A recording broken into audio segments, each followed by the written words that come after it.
Good evening and welcome back to another edition of Beyond the Backstage Pass. I am your host, Vince Edwards. You may know me from Sound Image Productions. I also have a couple closed Facebook roadie groups.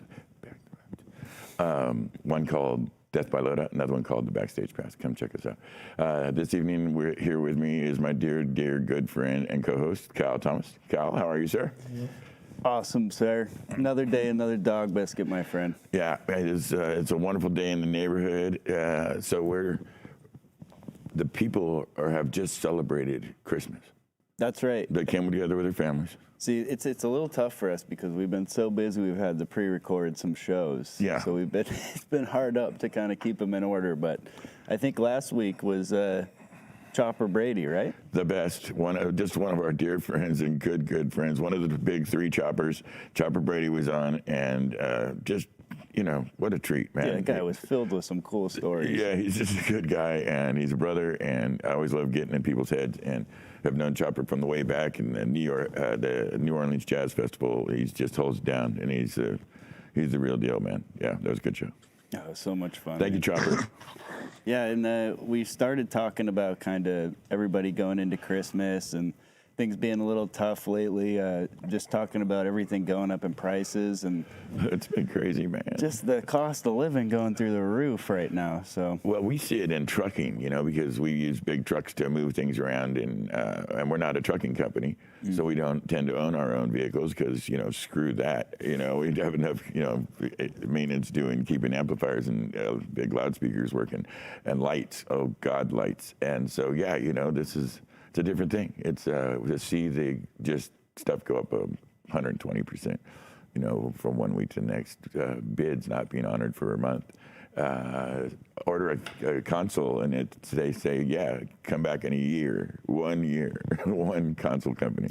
It's crazy, dude. Yeah, it's a crazy time, man. We're losing all of our support, or our actual support, where it's going to be all online now. You call some of these major manufacturers, which we're nameless here right now. But out of propriety, that's a good idea.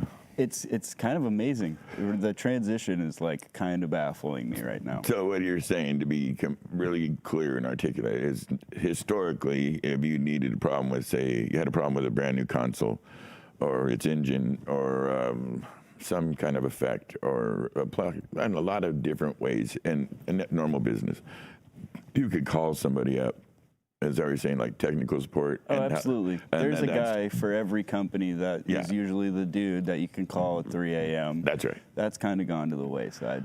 Yeah, I think there's one or two out there. I think you mentioned a guy that you could probably still reach out to for a certain company just a minute ago. Bob, I'm pretty sure. But Robert Scope. Well, you can always call Robert Scope. I would think if you got the number, and he represents Avid, but we weren't saying names. But you're right. It's a thing. Maybe it's on one side you can be like, it's obviously a cost cutting method that affects a lot of us because that fucking phone call is important and has been made many a time, and those guys are lifesavers and make it so big shows happen sometimes. And for it to go away is a little fucking threatening and weird. At the same time, it might be symptomatic of something you're going to start seeing more and more places. You're going to see where we already see it when we go to Panera for lunch or something like that, and they're trying to get us to use machines. Oh, totally. At McDonald's down the way, same thing, right? It's like, don't talk to humans. No, humans are bad. Touch this thing with your dirty hands and get some food. Put your card in it. And yeah.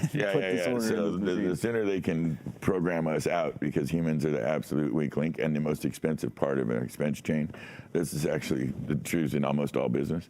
It's tricky, and that's one of the first places we're seeing it in our business is they're taking humans away and saying push this number and push that and tell us your name and we'll call it. It's made life really easy and super efficient. but as I hear it sound of it, you definitely navigated it appropriately. We have a bunch of old pros, so every so often we can dig in there, or you young guys, there's a lot of you guys are pretty sharp, and some guys know more than the other guys in weird departments and areas, and so we make it happen. But yeah, and you know what, I have noticed yesterday we were talking about a very odd, not necessarily foreign part, but an odd little part, remember, for some RF. Oh, absolutely. Yeah, and you just like dug it up out of your phone. It took 2 times, but you know what I'm saying? Like seriously. Yeah. Like Well, that's that's one kind of of the fucking things- cool that we can just do that You shit. know, that's the funny part. Not to dive down a rabbit hole, but like things like a free speak is like cool. You got a manual, but it only gets you so far if you don't know your head from your ass. So it's Well, like some cool. stuff is technology prohibitive, though. There's got to be an entry level to even step to free speak, don't you think? Yeah, Yeah, totally. come on, like they shouldn't be able to read the book and get it. I don't know. It's never been that way. I never thought technology was that accessible. There was always some like come to it with a certain. Wow, we're getting into some shit right now. Yeah, we are. Yeah. Because I'm with you. I know your frustration. I know how you get sometimes about this because you know a lot of shit that some other folks don't always know, and it can be frustrating being the storehouse of all the facts and having to see shit going wrong and do it right. But that is the older guy thing. Sometimes you're going to be doing this for the older guys because there's a generational split, the analog digital divide, as it were. This is some real shit, buddy. Yeah. You know that, and We there's all complement each other in some way. yeah, and one day you'll be the old dude, and who knows? It would be all glass, and and fucking the kids will be like, "He's an idiot. He doesn't even know that goes past by at 5 millipoints per second totally. per light speed." Blah blah. It's gonna be- And you're it's like, gonna be in the my flipped day, coin. it was all ones and zeros, and we had. You're gonna hear me, motherfucker. Trust me. I'm fucking right. All right. Listen. We gotta thank some people real quick, because we're doing this on we're recording this, and I want to get to my friend. But the Charlies and Rickies of the world, and Patrick O'Rourke and Sue Kearney, they all sent like cards to the house. That was super nice. very sweet of you Yeah, they're wishing us well. Thank you. They're just good people. But Clint Winsley, Crew Music Asia, Ian Peacock across the pond, fucking total brother. Pat. There's no way we can't talk about Pat O'Doul, you know what I mean? And our good friend Jason Anselmo Martinez, also known as Jayhawk. Oh shit! He stopped by and dropped off this new album. It's sitting right here. Show him the new album. It's actually an old album. This guy's a prolific see this? Should I songwriter roll and into singer for The Infirmities, as we all know. Yeah, he's also he's Mr. Hat. Mr. Hat is a graphic designer. He designs album covers, rock posters, anything really. My image, my brand, dude, my logo. he designed. Dude, we show got a him. fucking new Dude, I totally sweatshirt spun this and we out. spaced it. And Scotty, I'm sending you You one want of to see these. the most terrifying thing, This everybody? is ridiculous. Yeah, look at this. Look at I that. got his face on my back. Oh, look at that. Yeah, Oh. it's happening right now. It's like that. I would have said we would have a really great picture for Yeah. all of you to see, but somebody in our camp wanted to moon the camera on every single photo that we took. Yeah, that happened. So we don't have a picture of like 12 people with my face on their back. And but Scotty's so fucking obnoxious. Oh my god, this is so wrong. But yeah, it's funny, So okay, hey, listen, I appreciate you being here tonight. I know it was your off day. Well, we're doing this because we got our good friend Scotty, and I want to leave him a little something for New Year's, so we can go and have some time off. Absolutely. So I appreciate being here, Mikey. Thank you for being here and helping me with this. And you guys rule. And I'm going to do this thing. Thanks, buddy. Mm-hmm. Yeah, brother. Okay. Yeah. What am I doing? Oh, dude. Mikey's saving me right now. We forgot about the poll. And I don't know how, because look how freaking big this thing is. All right, so if Vince wasn't vain enough, one of our friends... Yeah, his name's Scott Chavez. He's a bass player for My Heavy Memory, and he's a total badass. He made this. I mean, he's one of my coolest friends on the planet. It's Vince. It's got a set of sunglasses on, and you can take his brain out, because that's Holy crap. It's a wooden, what the hell, it's right, a wooden Scotty? Vince brain. It's got a cap, and it's got some fake teeth you can pop out. There's fake teeth. I have fake teeth from fist fight and everything that walked. I can't pop them out. Yeah, it's a totally inside joke, and it's like perfectly done, and it's extraordinary, you guys. You'd have to see it. It's very, wow. and this guy who did this is one of the coolest guys and one of the rockinest dudes on the planet. He's a great bass player from a great band that we do a lot of work with called My Heavy Memory metal band. And he makes these things. And he kept threatening to make something like that, and he's got these Gandalf spears things. It's like really, you got to see it to believe it. And he came in with this yesterday, and we were just like, what the hell? So we want to thank Scotty Chavez for My Heavy Memory, and a true brother, a true brother to us. And we've loved our relationship with you and doing the stuff we do together. And thank you for sharing this thing with us here at Backstage Pass. It's super cool. Very cool. Thanks, man. All right, man. Listen, guys, thank you for being here tonight. We're doing some weird stuff. We're just kind of doing it off the cuff and doing our very, very best. But I got one of my dearest. I mean, this is a guy. You know, these lights are really bright. This is a guy that They seem especially bright today. Man. Yeah, dude. What the hell, man? They're washing. Yeah. See, Scotty's a PM, man. He's totally not feeling this at all. I would not have it that way. And like I said, Scotty is a PM. He's a TM. He's a front of house guy. He's a trusted guy. That's the guy you call when you want the big crunchy mix, man. His, Five Finger Death Punch. The list is so long. He's done these crazy cool acts like Kiefer Sutherland gig. Now, I know this gig. The Smashmouth. He was with Smashmouth until recently for a very long time, killing it, making that band work. One of my favorite artists of all time. Paul Schaefer, dude, like that's the founder of Saturday Night Live music, Dave Letterman's music, Blues Brothers. I mean, he's a badass dude, and yeah, he's just like he's this little just extraordinary cat, He's in Spinal Tap, but it just goes on and on. He knows these people, and this is my good friend, recent survivor of a little health thing. We're going to talk to him about. He's doing killer. He's looking great. He's here with us tonight. It's Scott Pearlman. How am I doing? How you doing, brother? Hey, how are you, my friend? Well, buddy, I'm doing. Whited out. Awesome. Yeah. I'm doing just fine, my friend. I'm doing just fine. It's so good to see you. I love the beard. I love what you're doing, the thing. First of all, I hear you're considering maybe taking a little trip down to Panama. You got me so jolly. I told my wife that, and she's like, "Why don't we do stuff like that?" I'm like, "It's like, what? That's not why I told you that, honey." The wife and I. My wife and I, we go away every year around January. Yeah. And I just wanted a rehab and not do too much. And one of my travel agents that I use, owns another side company, and she turned me on to a couple Central American places. Like I wanted to go to Costa Rica. Oh yeah, beautiful. And just chill. And Panama's the one. So that's what we're doing. Really good. I'm looking forward to getting to LA.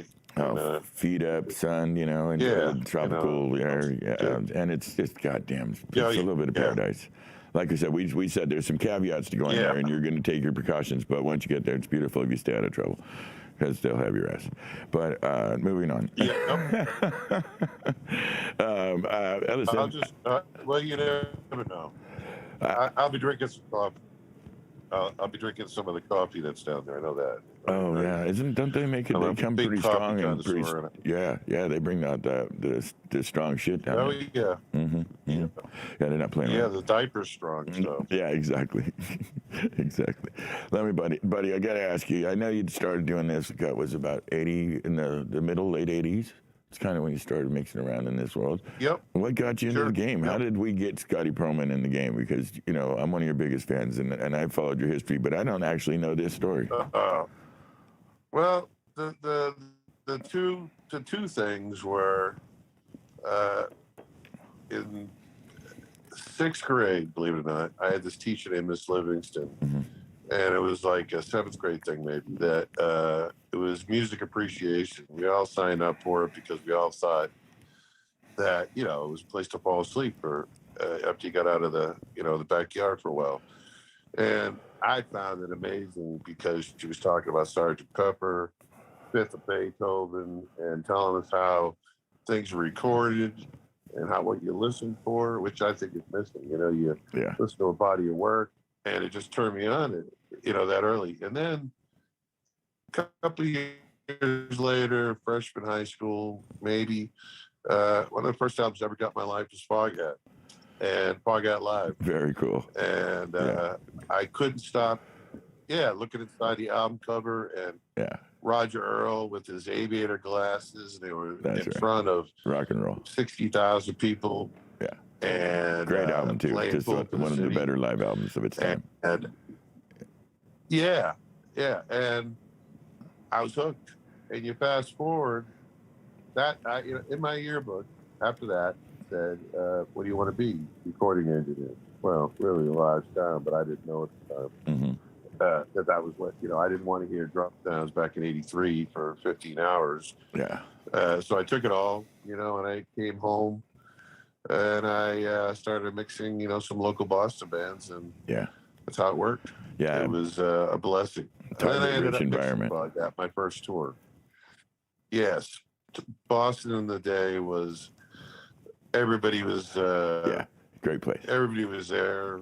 A lot of great clubs, you know, and I was a house, at least 3 of them. A lot of bands, and great times.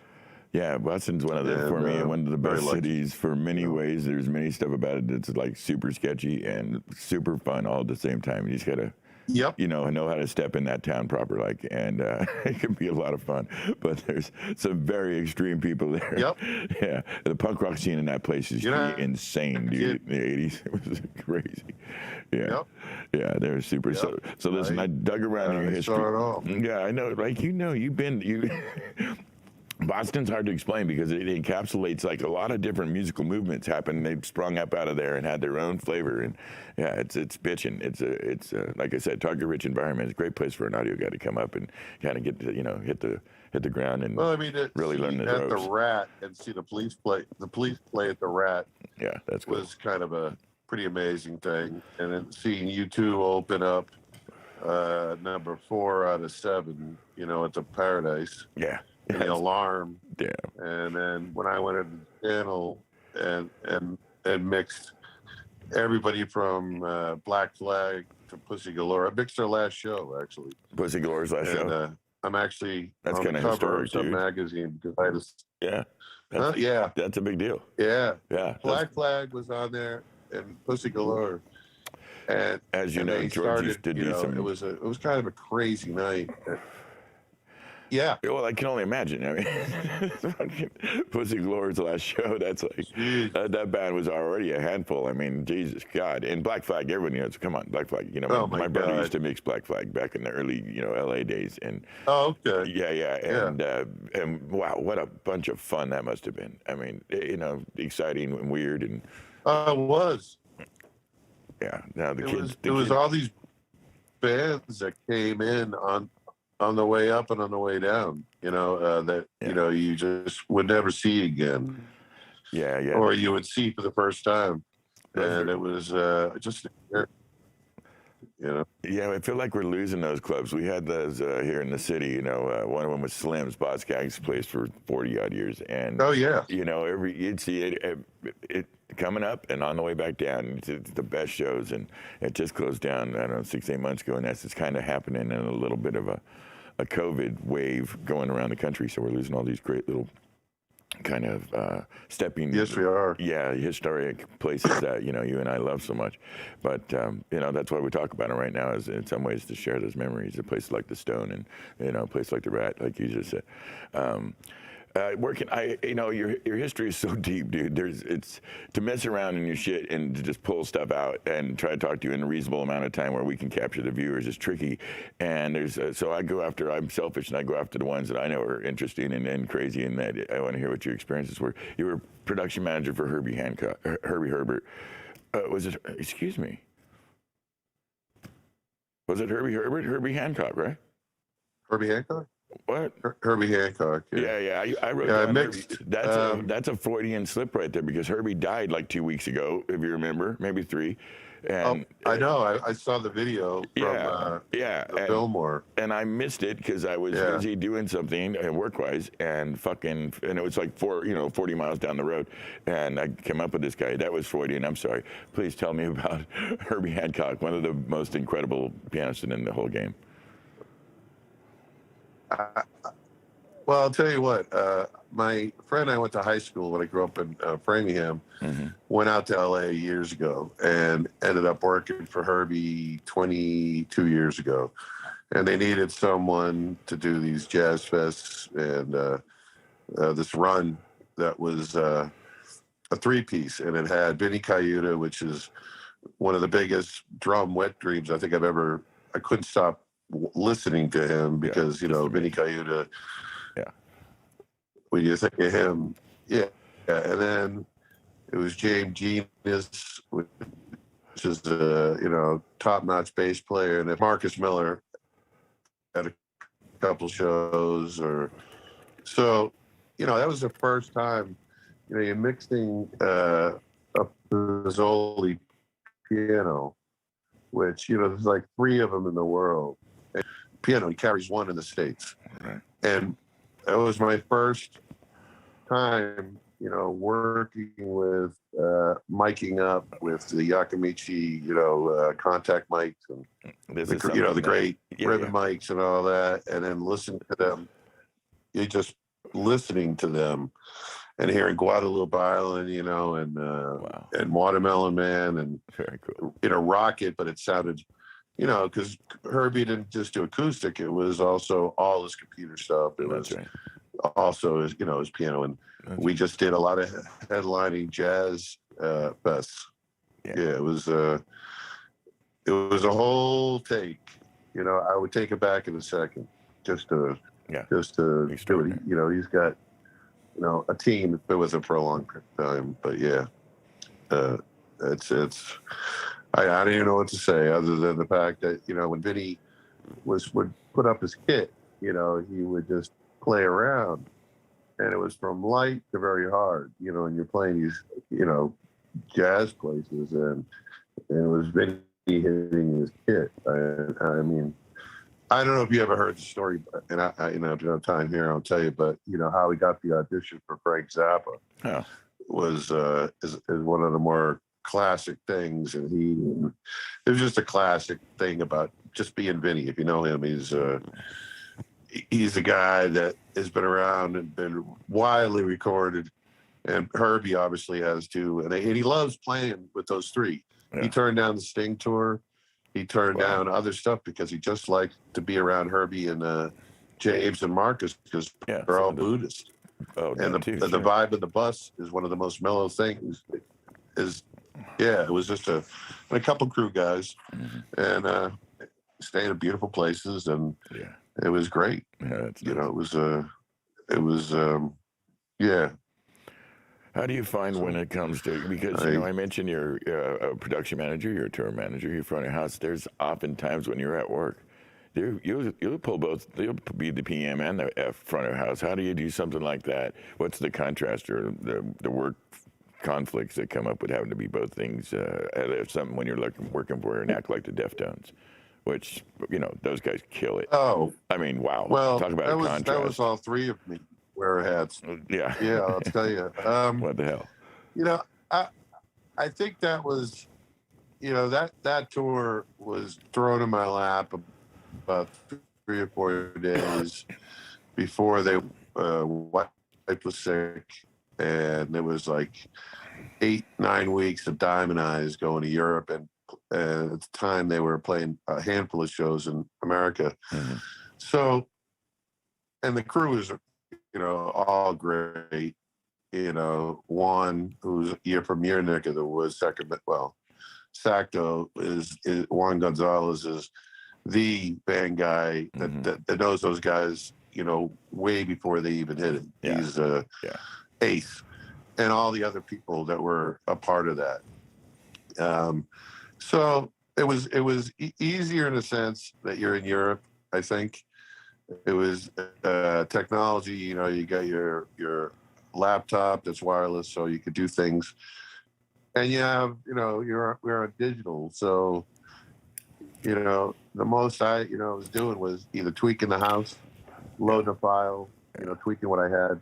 We're talking a couple of years ago, so and then some nights there might have been a Midas in there, and it was a lot easier just to get on a Midas and dial it up and have analog toys, and that was hard. It was a little hard because we were headlining, Reading and Leeds, we're headlining all these places. Yeah. And That's a White Pony tour. It's hard because you carry the.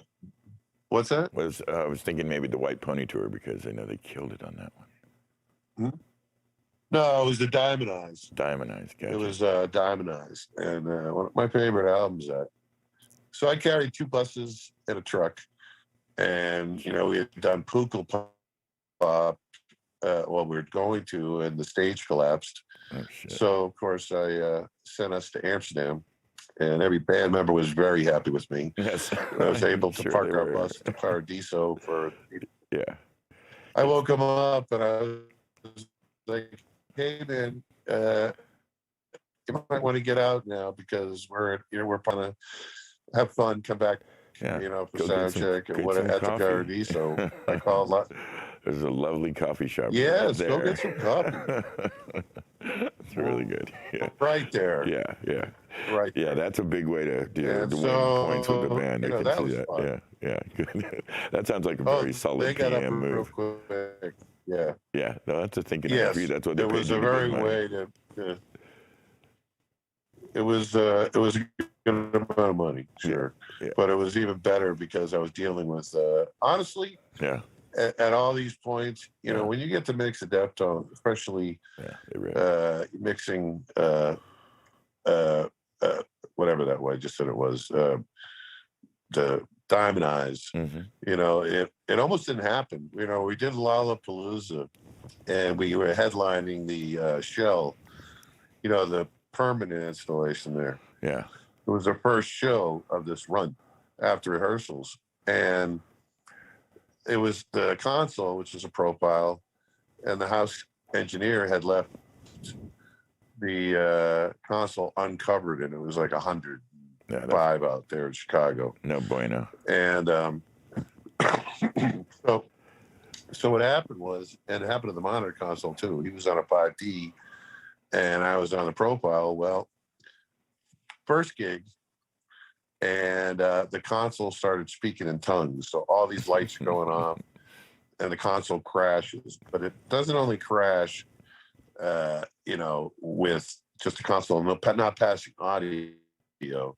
It passes and loses the file as I'm trying to bring this thing back up again. So half of this file that's got effects, half of this file that's going to simulcast, half of this stuff is not going anywhere, and the managers are sitting right behind me, going and looking at me, going, "You have 55,000 people there." Yeah, not cool. And you know, they got the real reason, but you know, we get back to the production office, and I'm like, "Hey guys, if you don't trust me, you know, we're going to Romania tomorrow. Then I guess you got to do what you got to do." But you know, they understood that it was one of those things that happens hopefully once in a lifetime or twice, well, or whatever. But heat stroke, you know, it's one of those gigs. That's real shit. Yeah. No, where was the canopy? Come on, Oh buddy. yeah, Give me a break. This is crazy. And some fans. For yeah. Christ's sake. It was. How'd you recover from that? Oh Jesus! Your files are wiped. I did have to question. I did have to. I don't know. My wife was there. My daughter came to that show. That was a family show. That sucks. And yeah, the fucking wheels came out the wagon. You and know, mom and you walk the up to the daughter desk was like there the to king of the watch. world. That sucks. That's rough luck. Yeah, it's a beautiful setting. I mean, you know, there's something about the Chicago Lollapalooza is a great gig, but well, at least they had the best in the business on it to fix it, make it go boom boom. I wanted to ask you. You know, I know you mentioned that. You know, I know you got a recording certificate from the Institute of Audio, and but I also know you largely, like you said, you don't want to sit in a room listening to drum sounds for 15 hours. You know, studio guy. Is it a preference? Is it an outright preference for you to be in the live world and live music? And did you have this the certificate? Because you know, I'm a little bit of a student myself, and what I'm studying is through our many varied friends and their experiences, what they think the benefit of institution-based learning and what we do has benefited them in the context of their lives and their career. Well, I think what I learned then, which was about 83 or 84, you know, I was learning on the MCI J8 636, the MCI 2 inches, and I also was apprenticing, you know, at like, you know, the Platinum Sound, and you know, and a couple other places, you know, getting coffee and watching these engineers, you know, at their craft, replacing microphones, and you know, it wasn't a lot of tech really. It was a lot of persistence. You know, I'll say that's right, persistence of sound, where you try different microphones out. You know, you bought the studio for a while. It's actually where I met Paul Schaefer originally, was at Institute of Audio Research in New York, because I asked him if he would come in and work on a project for me, for my project. Wow. You know, and he did. You know, aim high, dude. Did some overdubs, but that's not how. Yeah. And that was that. And then, I know the Full Sail is a bad thing, and now. And I went there in '94 because I was already touring, and I don't want I don't want to be hating when the comments come up and all that. But I will tell you this: Don't worry. I went there for the 6-week production course, Okay. and I wanted to learn more. I just felt like I needed to learn more back behind the scenes audio. And I had already had 10 years of being, mixing, at that point, the Outlaws and Molly Hatchet, Marshall Tucker, Fog, all those bands. Yeah, So really I was great, able cool to get in a bands. console, Yeah. get signal to the console. I think, yeah, all those were, my history, my life, Yeah. And I got, I did actually have one studio experience at in Macon, Georgia, at Muscle what the Shoals. hell, the one that all the Allman Brothers recorded at. Muscle Shoals. Capricorn Yeah. Studios. Okay. Yeah. Well, Capricorn was in Macon, and I was living there when I was working for the Outlaws and all those Southern rock bands. But the thing about it was that I thought I won. That I was going there. Turns out that the head of the production over there, have this course in this audio was an ADAT, and he worked for Bon Jovi at the time. And he had ADATs. He said, all you have to do is, get signal to the console, don't get fancy, put up a mix. And, to me, that was secondary because, at that point you're doing festivals and doing all that kind of stuff. So after about 8 people had gone through it, I did it. And then they offered me a job there as a contractor to go help the kids mix and get signal to a console and how to run a cable. This goes to what you were talking about, Vince, a couple of days ago, where I didn't teach them the attitude. Yeah. They got it themselves after a year of being in the studio. They thought they could be better live engineers. Well, they were wrong, because I told them at the time, and we all know the stories about how engineers and bad road people got duct taped to a pole in Arizona somewhere. Fucking A, right? And so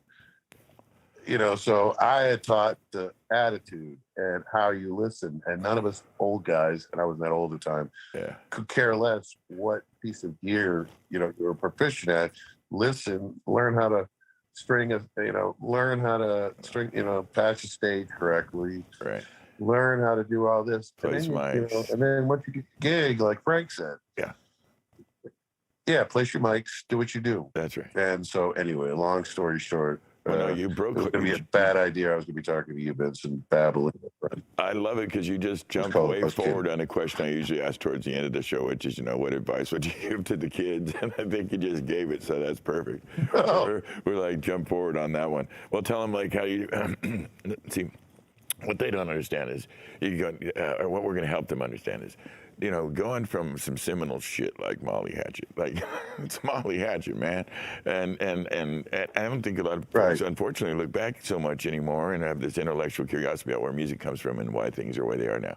And Molly Hatchet is a total part of that recipe. You know what I mean? Like you said, the Allman Brothers. That's some shit. You kind of got to know your Allman Brothers to understand music. It's a tricky thing, but you were there, and so to go ahead and make that kind of really just hyper jump to a band like Five Finger Death Punch, mixing them out front, that's a band that brings a big ass show. What's your contribution to that? How do you take on a show like that? Well, that was early on in their career, so that was about 2008, 9. And I was the first to take them to Europe, and they hated it. They had already been in. They had been in America. They were in America playing, all the festivals, and they were playing in front of big bands. And here they were in Europe opening up for Bruce Dickinson's Sun Band, and also we were doing a Lamb of God, which was great. Yeah. And it was called the Defenders of the Faith Tour. Oh, sure. And so we did it. Zoe and I came to the conclusion, because of Singer at the time and other reasons, he said, you know, in his Hungarian voice, he said, "I don't think you should tour manage. I think you should come back and mix. You'd be very good at mix and help with production." So a couple album cycles, a couple tours to Iraq. We did Iraq, you know, which is a life-changing thing. Oh, sure. Yeah. And we USO had stuff. no, it was a private promoter. No, And we did every base in Iraq and Kuwait. Yeah, it wasn't USO. And we, you know, there's something to be said for sitting at Saddam's palace while bombs are going over your head. And, you know, that's another story for a long period of time. But, you know, the reality was you learned, you know, current events. You learn quickly that current events at home don't mean the same thing, you know, in person. So, so anyway, came back from that. You know, they all went their different ways. Funny enough, the guy that was an opening act, you know how this works, Vince. What's he doing? Is he what's yeah. Oh, Mikey. Yeah. Mikey, So funny enough, one of the sorry. oh, No, I'm listening to you intently. I was kidding. I know. I was kidding. No. I was kidding. I was just trying to play my job. What is he doing over there? Why is he talking so much? We don't know what you can see, you know. I have all like 7 monitors up here, and like 2 of them are turned on. That's it. It sucks. Usually have all bundies. I just have the whole stage. You can see the whole. No, we had the guy that go ahead. No, you were about to tell us the guy that did what, boss? Oh, I didn't want to interrupt you, Vince. Oh, no. It looks like that big pole over there might hit me in the head. No, never. But anyway, I'm way more afraid of your bad. One of the guys, well, we'll measure up in a couple months. All right, cool. A guy that was opening act that shot his mouth off, you know how they do, about how I could do this better. And so he ended up doing the next run. I quit. And turns out this guy was bigger than his britches. He's sitting in the front lounge with the lead singer of the band at like 3:00 in the morning between Vancouver and Calgary.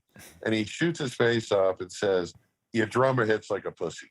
Ooh. And Ooh, he says, "Oh, man." So he also said that I could have done better than Kevin Churko on the album. And I was like, wow, that's a thing. So I get a call from Zoe, the guitar player, said, "I need you to come back to fly to Calgary. We got fired, everybody." And that was Korn run group. And they dropped this kid at a bus station somewhere in between Calgary and Vancouver. And I ended up flying to Calgary to the Stampede, and we did a bunch of shows with Korn, and then we flew back to the States and we did a couple of festivals, and that was my kind of run with it. But I guess that learns to tell you that don't shoot your face off. Yeah, no, I've never seen that work out well. You shouldn't have to, you know, let the work do the talking. It never does. Yeah. No. Yeah, I've never ever seen that.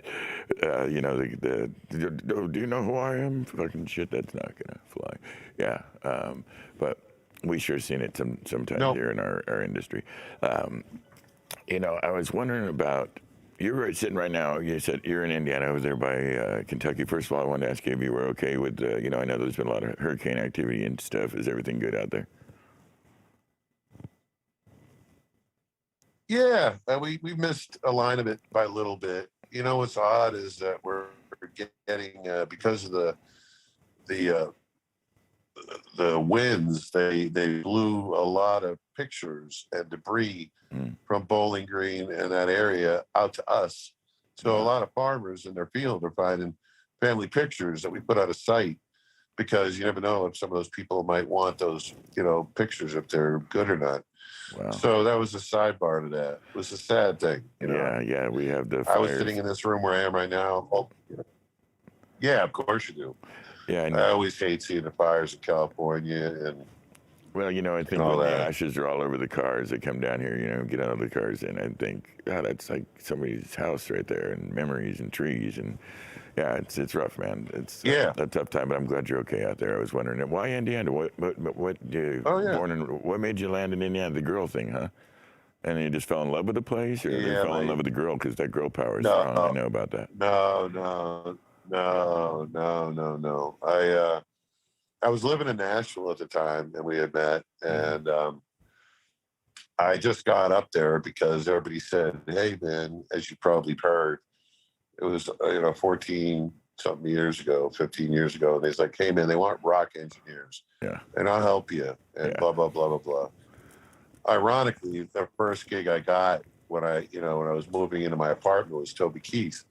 A buddy of mine said, "We need you to come out to St. Louis and jump on this tour." And I said, "All right, front of house or something?" And he said, "No, I'm stage manager."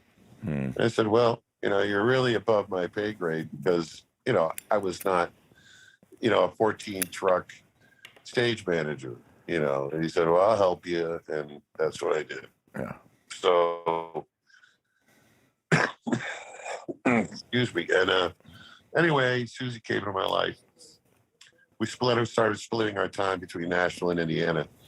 Nashville was the easier place to fly out of, and the things that you do. And Indiana was home. We got 40 acres and a home. yeah. It's great. And then after 8 years or so, I was tired of figuring out which bag was going where, and decided to be home.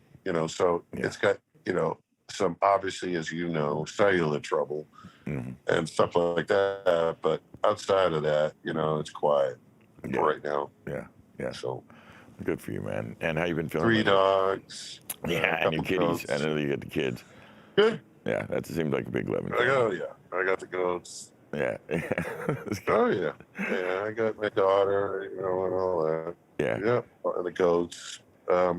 Getting a horse this weekend, actually. Oh, you crazy fuck! Really? You're getting a horse? Horse. Yeah. Yeah. That's gonna We had pretty much the whole arc pretty soon. You're gonna get it all worked out.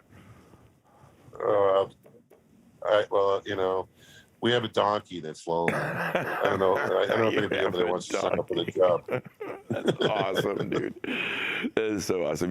From a distance, it kind of looks like you're living the dream. So good for you, brother. I want that. Absolutely. Talk to me. Explain to the audience who the Hollywood Undead is. Like, I know you did PM for them, your production manager, front of house. That I always love that you do both those things. Like that's traditionally two jobs. Yeah, it always is, isn't it? Yeah. Traditionally. It always is. Yeah, traditionally. Well, Hollywood Undead, I got a call from a buddy of mine who actually worked for you guys a lot. Mike Babcock. He was. Oh, sure. He was. I think he still does stuff. Yeah, good, great monitor guy, and he was giving up his gig, and he told me it would be interesting all the way around. And he told me what the music was like. I watched the videos. Yeah. And I watched the stuff. It really wasn't in my wheelhouse, to be honest with you, because it was, it just was a unique thing. You're selling out all kinds of places and squeezing a lot of production and trying to get, and playing festivals at the same time. And, again, carrying a desk. Thank you to you guys, and carrying what we needed made it easier. Obviously, with everything we needed that you guys had provided for that particular run. So I was able to program a desk again, and my monitor guy had. He's since gone on to a lot of things, including I don't even know he's with now, but anyway, great guy, and we did it. It just was, not every band's a fit, as you know, and Sure. And I was also TM too, and that's that. When you get hired for that trifecta of goody, under those circumstances, it makes it. Not only are you, dealing with the venue, which I would much rather deal with, than dealing with all the logistics of, a couple buses, a truck, you know, and all the, you know, day-to-day stuff that you do. And then you come back in and you're running into something, you know, at a venue, and then you're, you know, you get up and you mix. The mix, you know, I'm not being obviously, you know, I think the unhumble mix here, time but was the time when you got a break. That was like when you got up to. It was. Yeah, that's the downtime. It was also the time. Yeah, 90 minutes was me being able to do my thing. Yeah. And it was also, you know, when you dialed in a bunch of shows, as you know, you know, as long as, you know, you're tweaking the PA and you have the right things for the job, you know, as Greg Price actually said millions of times, and I've seen him do it, you know, and not being in the same league, obviously, but, you know, watching him mix all over Europe on every PA. Well, you know, I mean, we all know where our worth is, but I mean, the reality is of the Franks and the Pooches and the Gregs, one thing I learned more than anything was if you could put your file in day to day and it being close, you know, so even if the PH du jour of what you didn't really want to see the next day, obviously Greg had, you know, and some of the obviously great Meyer rigs, great, you know, acoustic, you know, all that. That's right. So at least what I learned was using the toys correctly, you know, having a system guy, which is, in my opinion, the MVP of any tour, which he had. Greg, I say, forget who he had for Ozzy that year, but you know, coming in there and be able to get his world up. Yeah, he does. And all those guys, you know, and that's what I learned from these peers over the years of understanding, you know, how to do those jobs efficient. I mean, and mixing, number one, because at the end of the day, that's what everybody's here to see. That's right. It was, you know, the idea of the fact that, you know, you're able to come close to the night before. It may not be the, you know, the Anya or K1 or a VTX or whatever, but you felt like you walked away and you gave the crowd what they wanted to give. So exactly. That's what you get used to in the world of wearing multiple hats. You know, well, I mean, and the Lord knows you proved it over and over. I mean, your history is just complete with. It's rare that you actually take a job that seems like you're just straight front of house for him. I mean, with Smashmouth, you were tour manager in front of house. With Dickie Buds, tour manager. Kiefer Sutherland was the closest. Yeah, he just like just stand at the board and make it sound pretty. Like that's it. That must have been a cake for you. Well, yeah. Well, you know what? Kiefer bought, you know, 2 SD somethings. I don't remember what he had. He had an entire Waves rack. He had an entire Pro Tools rig. That's cool. He had an entire monitor rig. So it was the first time, like, you know, we talk about Digico, but it was the first time, you know, walk on a Digico rig that someone programmed previous to me, where I knew under layer 4 wasn't like a 4,000 millisecond delay and an extra sub channel, you know. So it was comfortable for me to, you know, to get into that. And Kiefer writes great songs, and you know, we played audio du jour in a lot of places because, you know, they booked him in listening rooms. So, you know, it wasn't like you could, you know, let it go in a lot of places. But then, you know, he goes to Europe and opens up for Muse. Yeah, or people love him. Yeah, does what he does. Yeah, and it's a whole different thing. That's a weird American effect. Yeah, that's a whole real thing. Yep, it sure is. Working with Smashmouth relatively recently, you know, you want to talk? No, let's do this different way. Working with Chopper Kovich, you know, we got a very good friend in common, and a bunch of them, frankly. I mean, it's funny you mentioned Greg Price, because just, you know, we like to share in the victories of our friends, and we're super happy that Chopper's over with Tesla right now, and he seems real happy. And Greg just done Sunday night just friggin' blew the roof off the Chase Center with Metallica and that 380. I couldn't believe. I can't imagine 360-degree stage. He's got 6 friggin' singing positions. Imagine mixing that son of a bitch, you know. And it was like, it's crazy. That room room is notoriously Like hard butter. to mix in, right? And he friggin' murdered it. It was it was a 200-point I was watching. show, I was 195,000 pounds in the ceiling. Like it was like some shit, man. And Greg beat it up hard. Yeah. So right on, man. We're super stoked. But I would have loved to have seen that. yeah. Love to see that. What's up with you and Chopper? I know you guys are like straight up brothers from another mother. I mean, he's one of the greatest, and you guys shared some time with Smashmouth. How was that working with him, man? Well, you know, Chopper's the best. Yeah, he is. When I needed a Chopper, you know, when I got into Smash Mouth, I had a two-man crew. One was a drum tech that had been working for years with them and also other acts.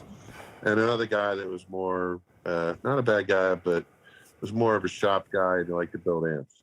And I needed a road guy, a guy that was definitely Chopper. You know, 100% there. Yeah. That could put the show up. When I got on the radio or if I got on a comm and I said, hey, you guys all show ready?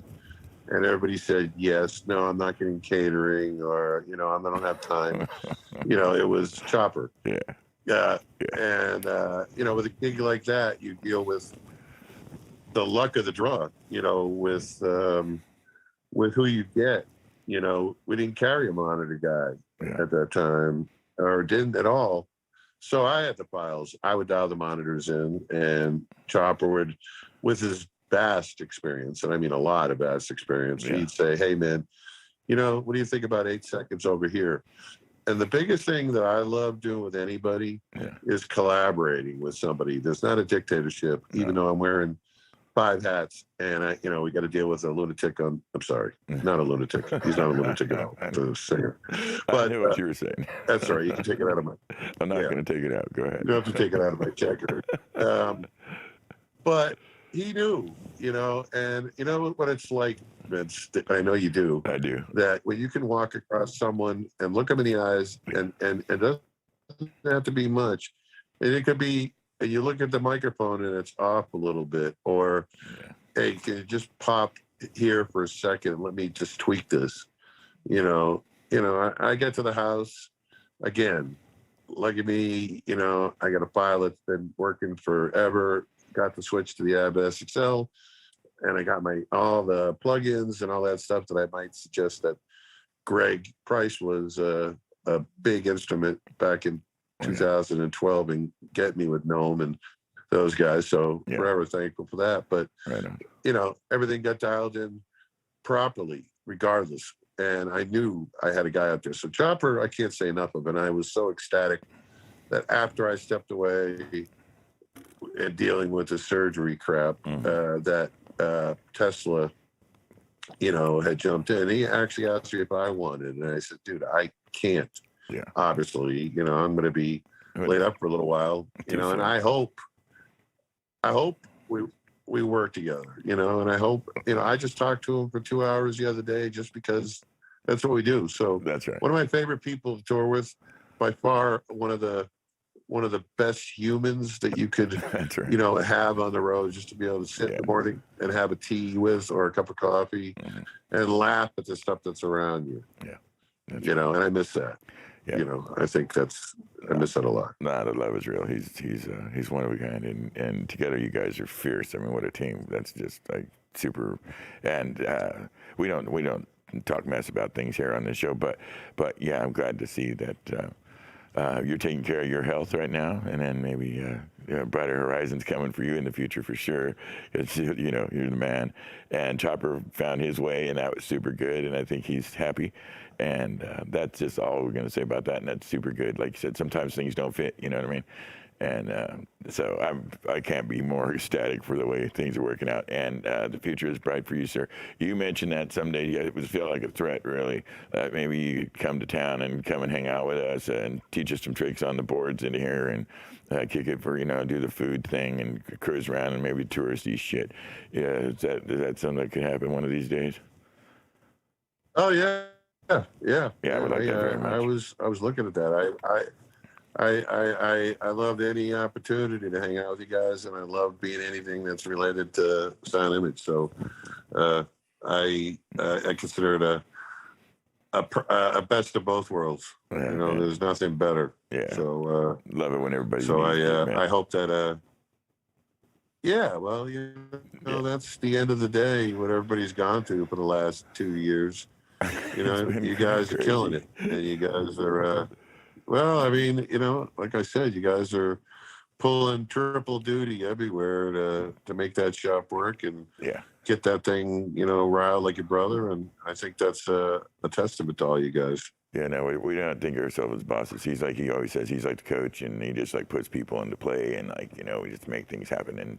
And so thank you for that. We really have been working really hard lately, and I'll give all that credit straight up to the top, to the big man, to my brother. He's a friggin' soldier. I can't even, George. you know, he's a friggin' psycho. He's totally, Yeah, he's. I hadn't talked to him in a long time. Yeah. No, we're missing you, and you're welcome here, and we would love that very much. I'm going to ask you a man of your years and experience, and you're astute. You watch the different information that's available to us. What's your opinion of the future of live music and the way things sit right now? There's some unique stuff. We don't get into details around here, but you know what? I know I got some friends on the East Coast. Their stuff up in Canada, they're having some restrictions on playing live. Have any insights to what you think's going on out there?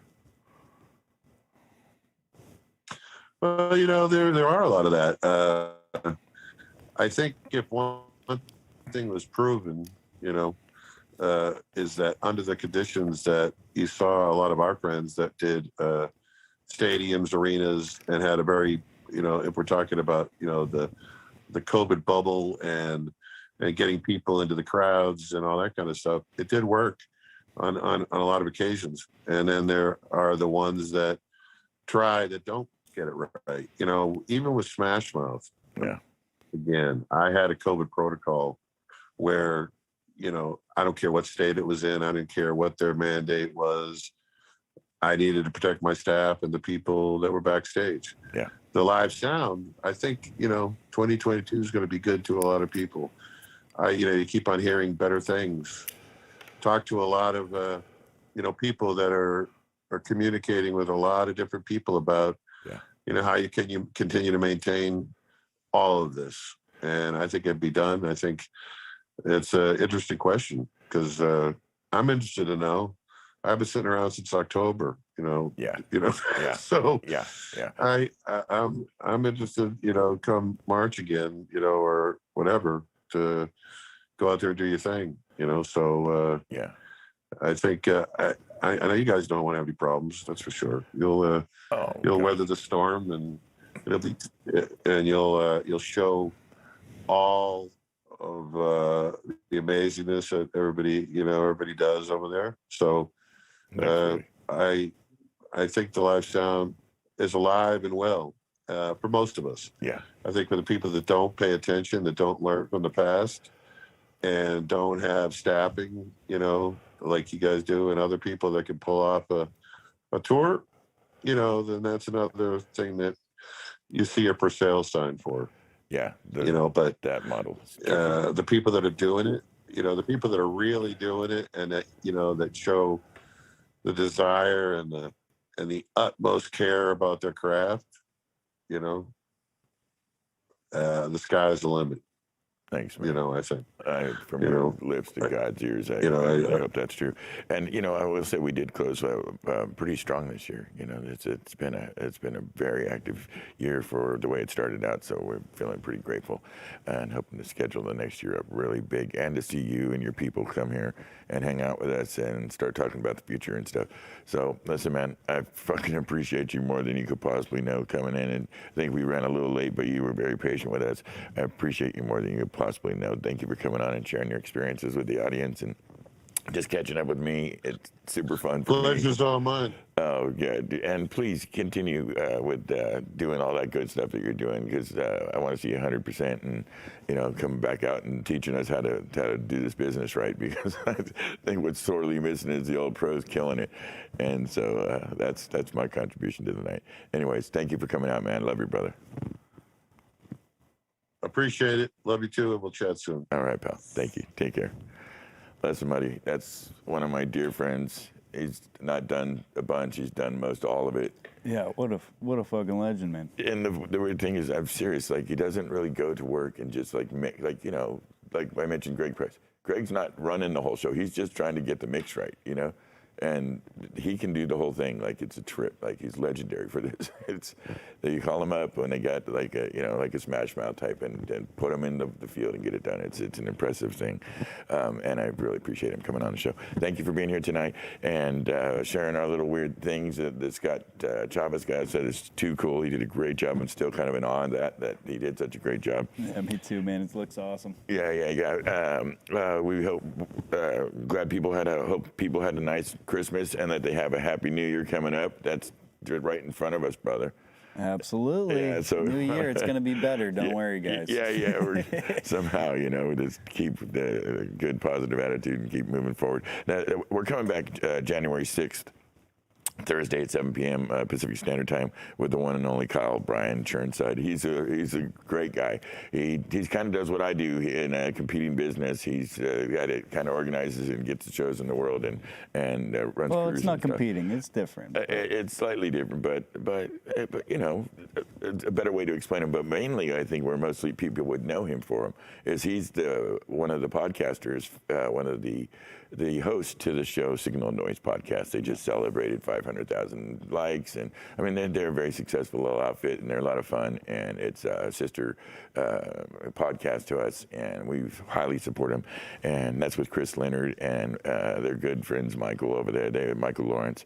They do a hell of a job. So he's going to come on. He's going to share his story with us. Hopefully he'll bring his sidekick Randy the Roadie with him. He's a freaking crack up, and we'll get together and share some stories and hang out.